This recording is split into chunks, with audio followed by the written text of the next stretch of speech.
suliranin, lahat ay aking kakayanin, pagkat ikaw ay kapiling. Subukin man ng panahon, mananatili sa'yo, Panginoon.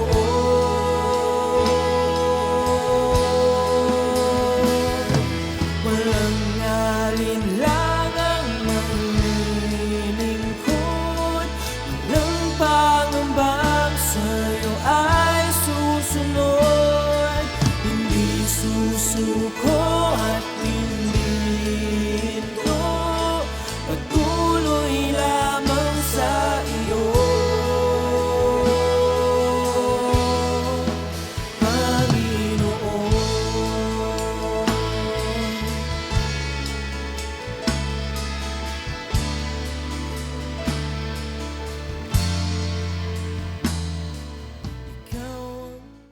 Magandang gabi sa bawat isa. Sa oras na ito, bali ika-siyam ng Pebrero. Napakabilis ng panahon, ano? At sa pagkakataon na ito, tayo ay muli na magkakasama-sama dito sa Tinig ng Pag-asa na kung saan sa pamagitan ng kanyang banal at buhay na salita, nagkakaroon tayo ng tunay na pag-asa sa ating buhay na magampanan ang mga pinagagawa sa atin. At praise God sapagkat sa oras na ito ay naroon na tayo ay darako sa ating tema, no? Pero bago ang lahat ay binabati ko ang lahat ng ating kapastoran diyan sa Mindoro, sa Alamino, sa Zambales, sa Batulao, sa Parañaque, sa Molino, Camellia, sa Sagana, sa Davao, no? Sa Jensan at sa Cagayan de Oro, praise God, at sa mga bubuksan pa ng ating Panginoon. Sa pagkakataon na ito, purihin ng Diyos, tayo ay, sabi nga, ang temang ito ng buwan ng Pebrero ay makikita natin sa 2 Timothy chapter 1 verse 9. Pero bago ang lahat, tayo ay sama-samang dumulog sa presensya ng ating Panginoon upang ang kanyang kapahayagan ay ating matanggap. Tayo ay yumuko at pumikit.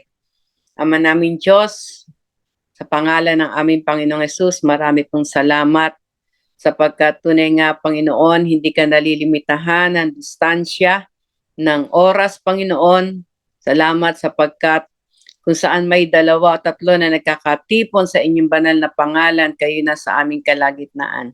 Kaya Lord, kami po ay may katiyakan na una sa lahat kayo, ang presensya nyo, ang amin po makakasama sa bawat sandali na kami po ay nagkakaisa o Diyos ng aming mga puso na hanapin at pag-aralan ng inyong salita. Samahan niyo po kami at Santong Espiritu, patuloy naming inaangkin na kayo lamang ang aming dakilang guro na magtuturo sa amin ng kalaliman ng hiwaga ng inyong salita. Hayaan niyo po na sa pagkakataon na ito, kayo ang siyang mangusap sa bawat isa na makakasama ko sa pag-aaral na ito. At hayaan niyo, Lord, na makita namin ang tunay na layunin niyo, ang pagkatawag at pagkapili niyo sa amin. Salamat po, inangkin po namin ang inyong pagsama, inangkin namin, Panginoon, na ang salita niyo na buhay at makapangyarihan na maipapahayag ay may gagawing himala sa aming mga buhay. Salamat ng marami. Tunay nga na sa inyo lamang lagi namin ibibigay ang lahat ng papuri, pasalamat, kalwalhatian sa pangalan ng aming Panginoong Hesus. Amen. Amen. Thank you, Lord.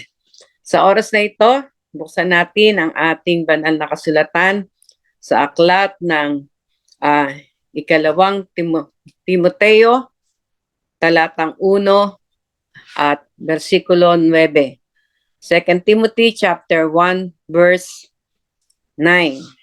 Ang sabi dito, who had saved us and called us with an holy calling, not according to our works, but according to the to His own purpose and grace, which was given us in Christ Jesus before the world began. Amen. Dito na makikita natin na sabi nga, ang bawat isa sa atin na katanggap ng kaligtasan, no, ay naroon na tinawag ng mayroong holy calling, no, na may banal na pagkatawag sa bawat isa. At ito ay hindi dahil sa ating mga gawa, kundi ito ay dahil mayroong layunin, may purpose ang ating Panginoon at sa pamagitan ng kanyang mayamang biyaya. Alam natin na ang purpose na ito, ang layunin na ito, ang pagkatawag sa atin ay ating magagampanan. At kung makikita rin natin dito sa Philippians chapter 3 verse 14, sabi dito ni Pablo, I press toward the mark for the prize of the high calling of God in Christ Jesus. Napakataas na pagkatawag. Kaya sabi niya nga talagang ninanais niya na matapos niya, no? Dahil alam niya na yung mataas sa pagkatawag na yon ng Diyos sa pamagitan ng ating Panginoong Hesus ay mayroong karampatang reward, no? Hindi masasayang, may premyo, no? Doon sa bawat high calling na naroon po na pagkakatawag sa atin ng ating Panginoon. At hindi lamang yon, sa Hebrews chapter 3 verse 1, ang sabi doon, wherefore, holy brethren, partakers of the heavenly calling, consider the apostle and high priest of our profession, Christ Jesus. No? Dito sinabi naman na heavenly calling. Kaya purihin ang ating Panginoon, no? Yung pagkatawag sa atin ng ating Panginoon, it is a holy calling, it is a high calling, it is a heavenly calling, kaya hindi basta-basta. Kaya po nais ng ating Panginoon na bawat mananampalataya ay talagang bigyan ito ng karampatang habi nga ay pag-unawa, no? Karampatang pagkaalam ng pagkakatawag na ito ng ating Panginoon. Ang sabi nga ay there is nothing more important to God than see you fulfill your calling.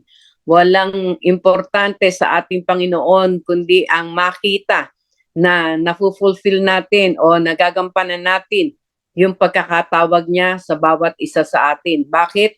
Dahil ang sabi nga, because that is what God created you for to fulfill His purpose for your life and His kingdom. Dahil ito yung talagang layunin, yung bakit tayo nilikha ng Diyos, bakit niya inalaw na tayo ay may panganak sa mundong ito, no? Hindi basta maipanganak ka lang, no? Kundi naroon na maganap at mangyari yung kanyang purpose o yung layunin niya sa ating buhay at maging sa kanyang kaharian dahil bahagi tayo ng kaharian na yon ng ating Panginoon.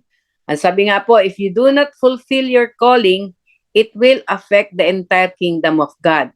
Kung hindi natin i-fulfill, no, o magagampanan yung pagkakatawag sa atin ng ating Panginoon, naroon na makakaapekto ito sa kingdom ng ating Diyos, no? Kaya ang nais ng ating Panginoon talagang naroon na, sabi nga po ay maging masigasig tayo na alamin natin itong pagkakatawag sa atin ng Panginoon, sapagkat ito'y napakabanal, ito'y napakataas, no? At naroon na, sabi nga ay heavenly calling ito. Ang sabi nga sa 1 Corinthians 12:26, and if one member suffers, all the members suffer with it. No, tayo po ay bahagi ng katawan ng ating Panginoon. At kung hindi natin gagampanan ang pagkakatawag sa atin ng ating Panginoon, no, nandun yung magsasuffer. No? Sabi nga, all the members suffer with it. Katulad na lang ng ating katawan na ito, no? Everything, sabi nga, every part may function yan. Kaya di ba meron tayong kasabihan, ang sakit ng kalingkingan ay dama ng buong katawan, no? Kaya bilang tayo ay bahagi ng katawan ng ating Panginoon, kailangan talaga na gampanan natin yung tungkulin na yon. Ang sabi sa 1 Corinthians 12:27, now you are the body of Christ and members individually, no? Tayo daw ay member, no? Tayo ay bahagi. Sabi nga, in the body of Christ, no one is more important. Sabi nga, walang naroon na ang part na ito ay napaka-importante. Hindi, lahat ay importante. Kahit na sabi nga napakaliit o naroon na hindi natin napapansin, hindi natin nakikita, no? Pero lahat 'yan ay mayroong sabi nga lahat ay importante lalo na sa harapan ng ating Panginoon. No one is less important, no? Everybody is equally important, no? Lahat daw ay importante. Kaya kailangan, no, bilang bahagi ng katawan ng ating Panginoon na sabi nga ay gampanan natin, no? God expects us to share what He has given us with others, no? Naroon na ang nais ng ating Panginoon na kung ano man yung ipinagkaloob niya sa atin, bilang tayo ay tinawag niya, pinili niya ng mayroong banal na pagkatawag, no? Ma-share natin ito, no, sa bawat bahagi o parte ng katawan ng ating Panginoon, no? Sabi nga sa Matthew 10:8, freely you have received, freely we must give, no? Kaya hindi natin to dapat ipagkait, hindi natin dapat naroon na sarilinin yung mga biyaya o yung mga sabi nga ay regalo, talento, no, anuman ang lahat ng pinagkaloob sa atin ng Panginoon, kailangan ito po ay magamit para ma-fulfill yung banal na pagkatawag ng Panginoon sa atin, no? Makikita natin na mayroong tatlong aspeto ng pagkakatawag sa atin na nais ng ating Panginoon na ma-fulfill natin, ano? Sabi nga, ang una, sabi nga, being one with God in the secret place is your number one calling, no? Yung atin daw pakikipagniig sa ating Panginoon, no? Yung fellowship o yung relationship, intimate relationship, ito yung number one na hinahanap ng ating Panginoon. Ang sabi sa Ephesians 1:17, that the God of our Lord Jesus Christ, the Father of glory, may give to you the spirit of wisdom and revelation in the knowledge of Him. At sa verse 18, the eyes of your understanding being enlightened, that you may know what is the hope of His calling. No? Kaya kailangan daw naroon na sabi nga ay yung matanggap natin yung spirit of wisdom and revelation in the knowledge of Him para daw yung makita natin yung hope of our calling, no? Yung pag-asa ng pagkakatawag niya sa bawat isa sa atin. Kaya napakahalaga na we must have that wisdom and knowledge, no? Ang sabi nga, to know, no, yung knowledge ay galing sa salitang know o to know comes from the Greek word ginosko, no? Ito daw word na ito na to know, no, yung knowledge na yung wisdom and knowledge ay ito ay galing sa salitang Griego na ang sabi ay ginosko, na ang ibig sabihin ng ginosko ay intimate relationship with God. No, ito yung unang-una na hinahanap ng Diyos na kailangang ma-fulfill ng bawat isa sa atin, no, dahil dito na ipapahayag niya, no, sabi nga sa palalim na relasyon natin sa ating Panginoon, na ipapahayag niya kung ano talaga yung purpose, no, o yung layunin ng pagkakatawag niya sa atin. Sabi nga, spending time with God is the most important activity of your life which should be done every single day. No, kaya naroon na sa bawat araw mayroon siyang kapahayagan na dapat nating gawin upang maganap natin yung pagkakatawag niya sa bawat isa sa atin. No? Sabi nga sa Matthew chapter 6 verse 6, but you, when you pray, go into your room, and when you have shut your door, pray to your Father who is in the secret place, and your Father who sees in secret will reward you openly. Amen. Dito makikita natin na napakahalaga ng tinatawag na mabubuo lang yung intimate relationship natin na yon sa ating Panginoon if we will go into our room. Ibig sabihin talagang bibigyan natin ng special place ang ating Panginoon sa ating buhay, sa ating puso. And then, ang sabi nga, when you have shut your door, no, kung naroon na, sabi nga, kapag naibigyan natin siya na ang special place sa ating mga puso, we must shut we must shut the door, no? Ano ba yung door na yon? Yun yung mga door ng mga alalahanin, no? Yun yung door na kung saan ay umaagaw ng ating mga puso't isipan. Kailangan isarado daw natin yung pintuan na yon upang walang makaistorbo, walang naroon na sabi nga ay makakuha o makaagaw ng ating atensyon sapagkat ang naisang ating Panginoon ay talagang ma-focus lamang tayo sa Kanya dahil marami siyang ipapahayag, no? Sabi nga, and then pray to your Father, no? At naroon nga na alam naman natin na ang prayer, ito yung communication natin sa ating Panginoon. Sa prayer, ito yung naroon na sabi nga ay nagkakaroon lalo ng malalim na kaugnayan ang bawat isa sa ating Panginoon. Sabi nga, pray to the Father who is in the secret place, and your Father who sees in secret will reward you openly, no? Kaya sabi nga po, through this relationship you have with God, no? Kapag daw meron tayong ganun talaga na intimate relationship sa ating Panginoon, you will begin to trust Him and He will begin to trust you. Mag-uumpisa daw na nagkakaroon tayo ng pagtitiwala sa Kanya at siya rin ay magkakaroon ng pagtitiwala sa atin, no? Sabi nga, you will not fear, hindi ka matatakot, no? Nahakbangan ang ipinagagawa sa iyo dahil magkakaroon ka ng tunay na, sabi nga, pagtitiwala sa Kanya habang tayo ay nakikipag-ugnayan sa Kanya, no? Yung having an intimate relationship. No, you will not worry because you know in your heart God will supply what you need, no? At naroon na sabi nga ay hindi ka magwo-worry, hindi ka matatakot dahil alam mo na kaya niyang i-supply, kaya niyang ibigay ang ating mga pangailangan at siya ang nangako na hindi niya tayo iiwan, hindi niya tayo pababayaan, no? Kapag sabi nga po lumalim ang intimate relationship natin sa ating Panginoon, hindi tayo matatakot, no? Hindi tayo magugulimahanan. Katulad nga na sinabi doon sa Philippians 4:6, di ba? Be not anxious for everything, but in everything by prayer and supplication with thanksgiving let your request be made known unto God, no? Magkakaroon ka ng kapayapaan na nanggagaling sa ating Panginoon. Hindi ka matatakot, no? Lalo na ngayon, no? Sa mga nangyayari. Yun nga, nabalita na sa Turkey, talagang sunod-sunod, no? Yung mga aftershock ng lindol doon, hindi pa hina, kundi palakas pa rin ang palakas, no? Kaya marami ang natakot, marami ang nabawian ng buhay, no?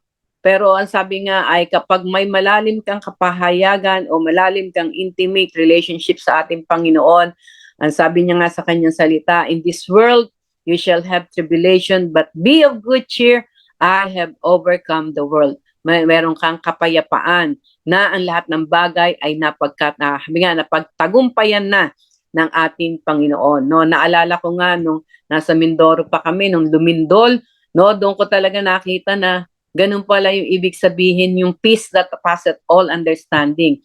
Dahil yung time ng lindol na yon, hindi ako nakaramdam ng takot, no, kundi ang nasabi ko lang, Lord, into your hands we entrust our lives, no? Dahil naroon yung aking paniniwala, pagtitiwala na hindi niya kami iiwan, hindi niya kami pababayaan, no? Sabi nga, number 2, nasa pamagitan ng intimate relationship natin na ito sa ating Panginoon, you will receive revelations after revelation, no? Ang salita ng Diyos, ito ay mayroong, sabi nga ay kapahayagan, no? Hindi siya nananatili na kundi ang bawat salita ay mayroong deeper meaning, no?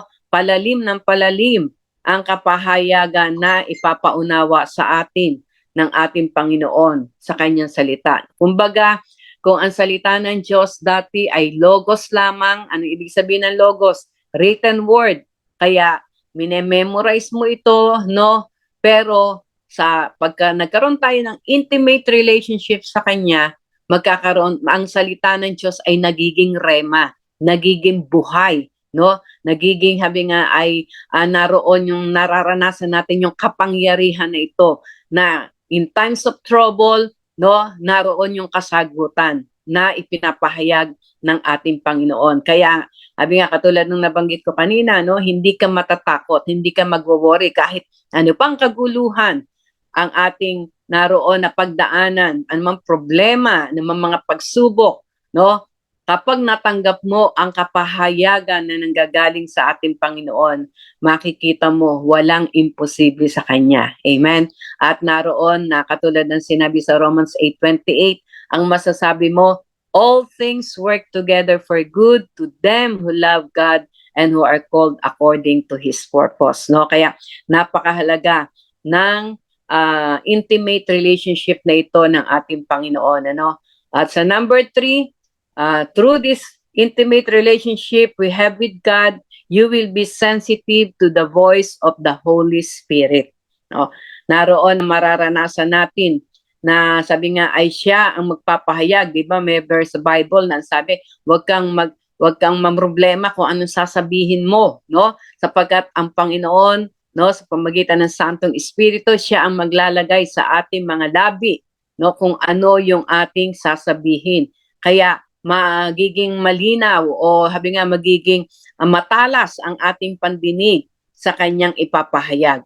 I remember nung ako nga ay nagpunta noon sa Australia, no, na kung saan ay talagang sa airport pa lamang dito sa Pilipinas, talagang panay negative na, no, ang sinasabi sa akin kasi nga nagdala ako ng Goldilocks na cake, yung roll, no, dahil ito ay hinabilin, no. Talagang yun lang ang dala ko, hindi ito nakatago, talagang kitang-kita. Sa airport pa lang, may mga nagsasabi na, nako, bawal yan. Hindi mo yan may papasok, itatapon lang yan. Kainin na lang natin, sabi ng mga kasamahan ko. Pero sabi ko, ay hindi. Ito ay naroon na ni-request, no? At pagdating ko sa Melbourne, no, pagbaba ng airport doon, ganun din, ano? Maging yung mga Australiano na kasunod ko sa pila, sinasabi na bawal nga na magpasok, no? Pero sabi ko nga sabi ko, Lord, ba't ganito nararamdaman ko? Mas lalo ako na-excite. The more na sinasabi nilang bawal, the more na sinasabi nilang hindi pwede, hindi ako natatakot, kundi na-excite ako. Kaya na-amaze din ako doon sa feeling na nararamdaman ko, no? Na sabi nga, imbis na matakot ako, imbis na itapon ko na lang para hindi na makita nun sa custom. Pero talagang buong tapang ko pa rin na ipinakita o sabi nga ay pinatong ko pa talaga, no, pagharap ko doon sa custom officer, iniharap ko yung yung cake na yon, ano. At alam niyo, nagulat ako mismo nagulat, no, bakit po? Sapagkat nung tinanong yon nung custom officer na ano yan, sabi ko it is a cake, bigla po lumabas sa bibig ko, it is a request of a pregnant woman. No? Nagulat din po ako. Alam niyo, nung marinig yun ng custom officer, natuwa siya. Sabi niya, oh, really? Oh, tapos habang ini-inspect niya, nakangiti siya, ganun. At pagkatapos nun, hinayaan niya na akong makalampas doon sa custom inspection at dala-dala ko yung cake na yon. Marami ang nagulat, no? Nagulat sila nung makita nila na pagkatapos ko doon sa custom inspection ay dala ko yung cake na yon. At alam nyo, naroon po na pagdating ko doon sa bahay ng pinsan ni Bishop. Kaya pala ganun na lamang ang sabi nga ay tuwa ng custom officer na yon. Nagbaba pala ang gobyerno ng doon sa Melbourne, ano, na kailangan magbuntis ang mga nanay kasi mababa na yung kanilang population. At merong reward sa mga nagbubuntis, no? Kaya nung malaman ko nga, ay sabi ko, parang ang nakikita ko, alkansya pag may mga buntis kasi meron ng karapatan, meron ng $5,000 na nakalaan, no? Tapos talagang lahat ng benefits ay ibibigay kapag nagbuntis ka lang, no? Kaya, biro mo, wala kang kaalam-alam doon, pero ang Holy Spirit ang siyang naroon na nagdikta nito, no? Kaya napaka sabi nga amazing talaga kapag narinig natin yung sabi nga po ay pagdidikta ng Santong Espiritu, no? Magugulat ka na lang na sabi nga ay amazing ang kanyang gagawin, no? Praise the Lord. At sa number 4, if we have that intimate relationship with God, the Holy Spirit will empower you to know and make the impossible possible, no? Naroon na yung mga imposibleng bagay, makikita natin, magiging posible sa pamagitan ng kapangyarihan ng Santong Espiritu. Kaya ito ay madidevelop lamang if we will cultivate o kung naroon na naisin natin na magkaroon tayo ng intimate relationship sa ating Panginoon, no? Kami nga, upang tayo'y magkaroon ng wisdom of knowledge, no?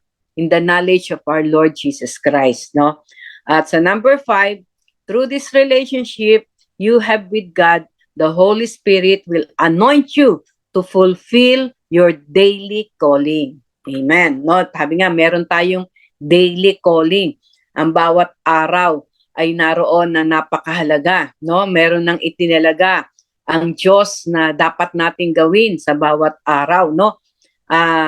Naalala ko lang tong yung dito sa verse ng Psalms 139 verse 16. Ang sabi dito sa Psalms 139 verse 16 sa ASB version, ang sabi dito, thine eyes did see my unformed substance, and in thy book they were all written, even the days that were ordained to me, for me, when as yet there was none of them, no? Naroon daw yung mayroong aklat ang bawat isa sa atin, no? Na kung saan nakasulat na ang bawat araw, no? The days that were ordained, no? Nakasulat na doon sa aklat na yon. Ibig sabihin, lahat ng ating activities, no? Daily activities natin, no? Lahat yan ay naroon na nakasulat na. Magagampanan lamang natin talaga yung nais ng Panginoon, nagampanan natin if we will develop that intimate relationship sa Kanya. Kasi mararanasan natin na talagang siya ang nag-i-instruct, siya ang nagdadirect. Katulad ng sinabi doon sa, anong tawag dito? Psalms 32 verse 8. I will instruct you and direct you in the way you should go. Kaya makikita natin kung ano yung nakasulat na yon doon sa aklat na yon ng ating buhay, may talaan na tayo doon, no? Naroon na yung dapat na mangyari at maganap in every day of our life. Kung ikaw ay bibigyan niya ng 100 years, no?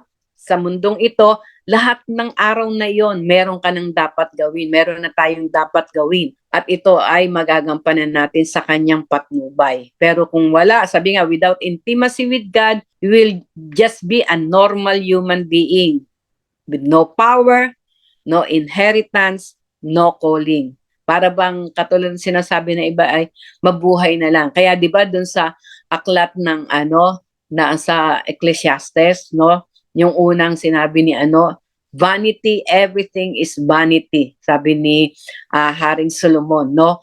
Wala daw halaga ang bawat isa, ang bawat nangyayari. Bakit? No? Dahil wala yung presensya ng ating Panginoon. No, kaya sabi nga ay parang mabuhay lang, kaya yung iba, 'di ba? Parang na sa kanila na magsaya dahil ang alam nila kinabukasan pwede kang mamatay. Yung ganun ba na mga kaisipan na hindi nila ninanais na ano pa talaga yung purpose ko? Bakit ako ipinanganak? Ano ba yung layunin ng Diyos sa buhay ko? Wala 'yon, no? Kasi wala siyang intimate relationship with God. Kaya ano nangyayari? Marami napapahamak kasi nga hindi nila alam yung na merong layunin, may purpose ang Lord sa kanilang buhay.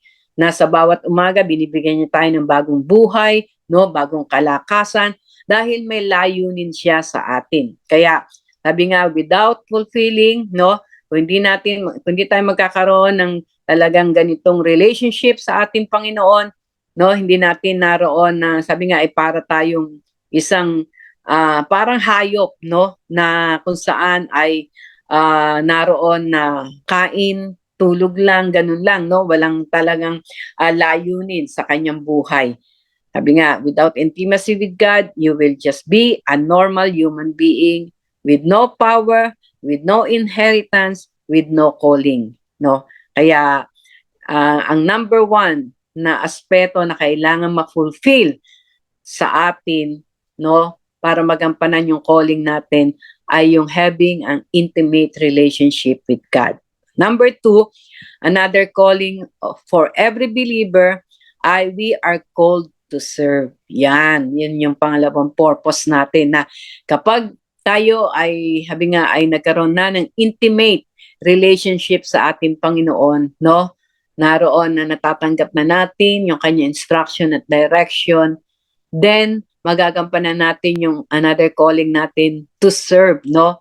To serve. Ang sabi nga sa 1 Corinthians 12:27-28, now you are the body of Christ and member individually. And God has appointed this in the church, first apostles, second prophets, third teachers, and other miracles, then gifts of healings, helps, administration, varieties of tongues, no? Ibig sabihin, naroon na meron tayong gagampanan, no, sa paglilingkod natin para sa iba. May mga ministeryo, may mga gifts na ibinigay ang Diyos sa atin na dapat nating gampanan o dapat nating sabi nga ay gamitin para makapaglingkod tayo, no?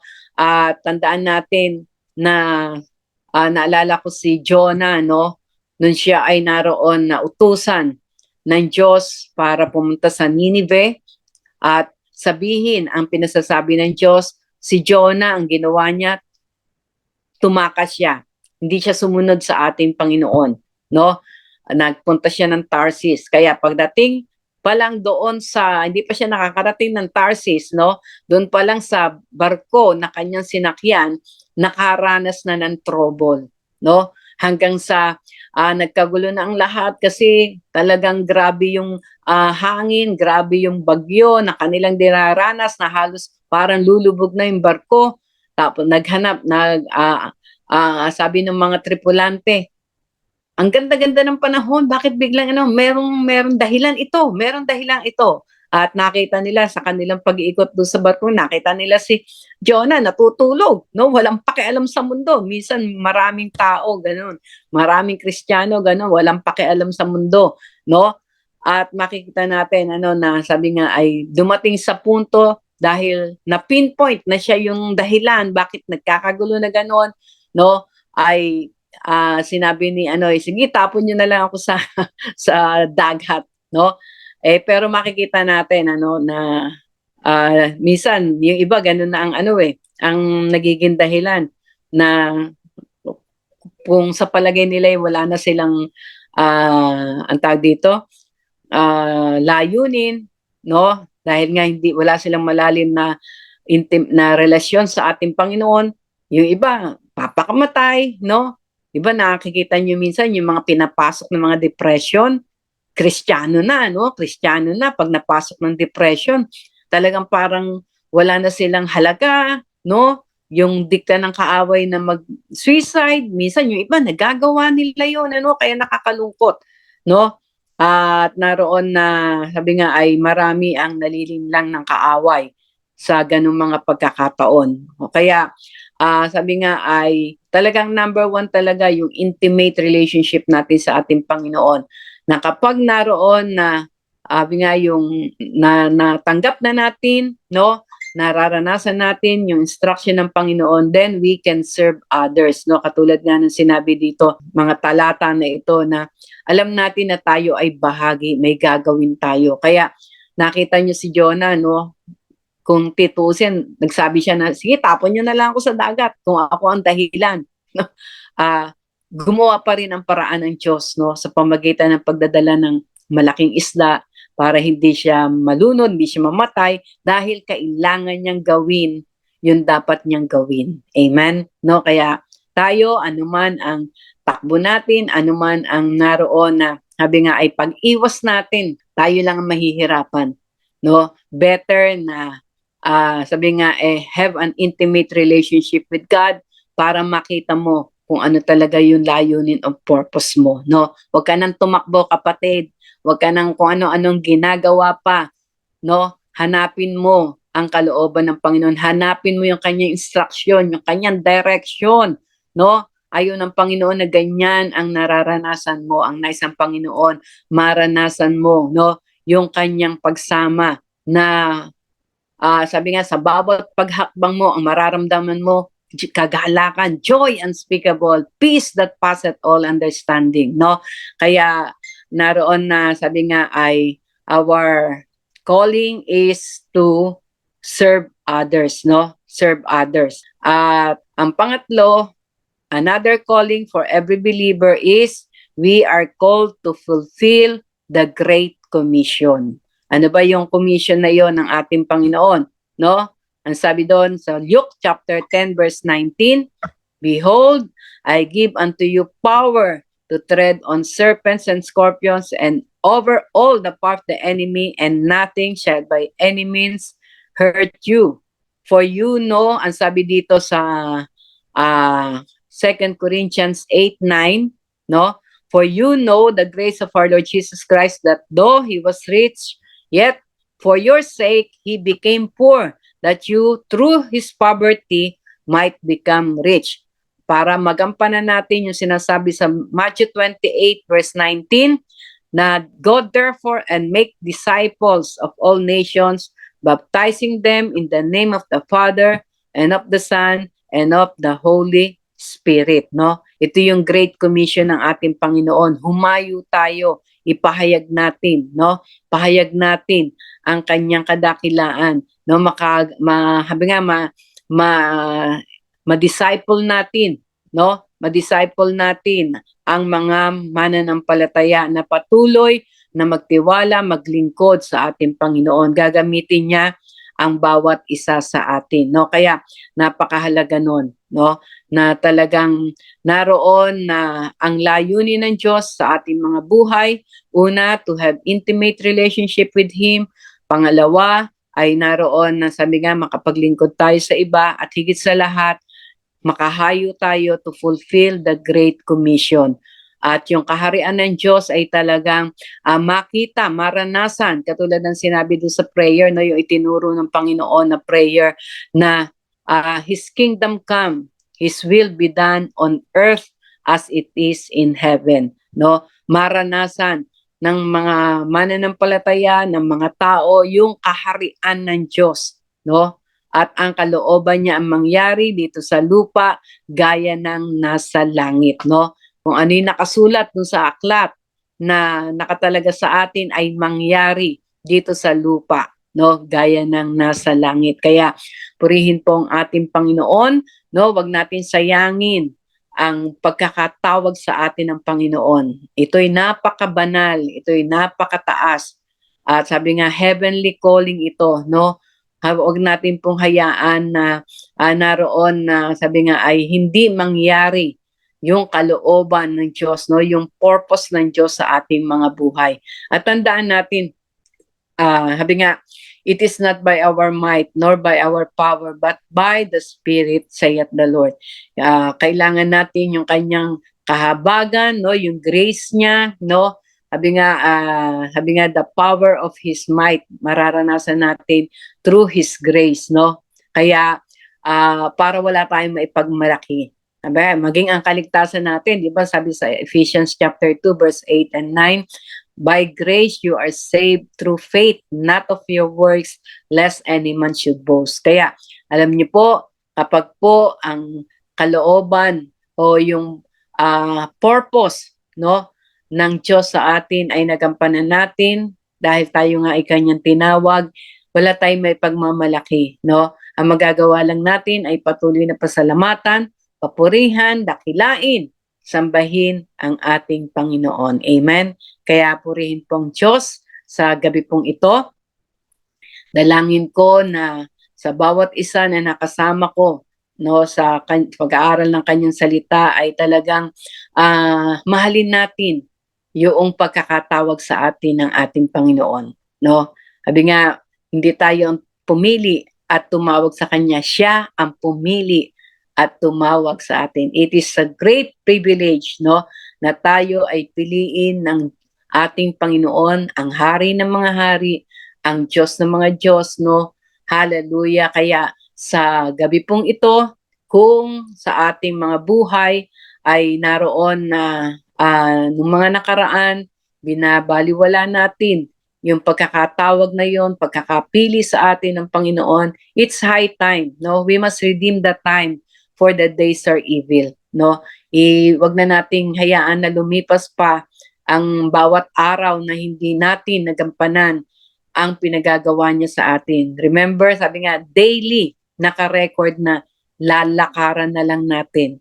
Sasamahan niya tayo, hindi niya tayo iiwan, hindi niya tayo pababayaan. He will supply all our needs just to fulfill the purpose, no, na inilalaan niya sa atin. Amen?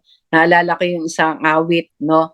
There is no higher calling, no greater glory than to bow and kneel before your throne, no?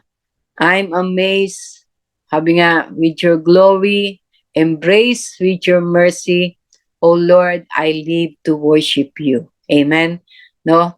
Tayo ay naroon na hayaan nating mabuhay na tanging ang Panginoon ang naitataas sa ating mga buhay. No, siya ang nadadakila, siya ang nakikita at nabibigyan ng mataas na karangalan. Amen? Praise the Lord. Kaya purihin ang ating Panginoon. Tayo po ay sama-samang manalangin.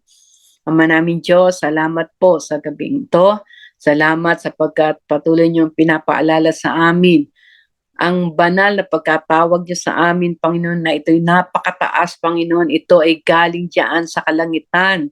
Hindi kung kanino mang politiko o anumang power dito sa mundong ito.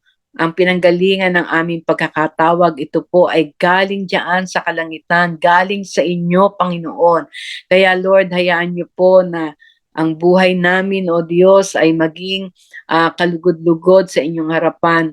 Help us, Lord, na magkaroon kami ng desire na magkaroon kami ng intimate relationship sa inyo upang matanggap namin, Lord, ang mga instruction nyo, ang mga direction nyo, Panginoon, upang malakaran namin bawat araw ang inihanda nyo na, O Diyos, na dapat naming gawin, O God, upang ma-fulfill, Panginoon namin. Hallelujah! Ang nais nyo, Lord, na itinakda nyo sa amin. Katulad ng sinabi ng aming Panginoong Hesus, my meat is to do the will of God. No? Gayon din po kami, Panginoon. Ito po ang aming maging pagkain, O Diyos, sa buhay na ito, ang gawin ang kalooban nyo. Not our will, but your will be done. Salamat po ng marami. Hayaan niyo po na mga talatang ito ay patuloy na mangusap sa amin, Panginoon, upang maalala namin, Lord, na araw-araw mayroon kang ipagagawa, mayroon kang pinagagawa sa amin. Salamat po, pinupuri ka namin, niluluwalhati, pinadakila sa pangalan ng aming Panginoong Hesus. Amen. Praise the Lord. Purihin po ang Panginoon.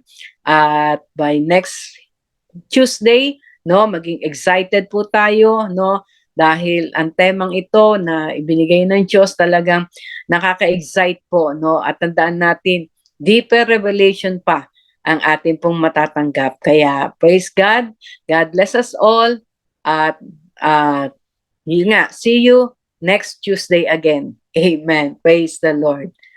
God bless us all.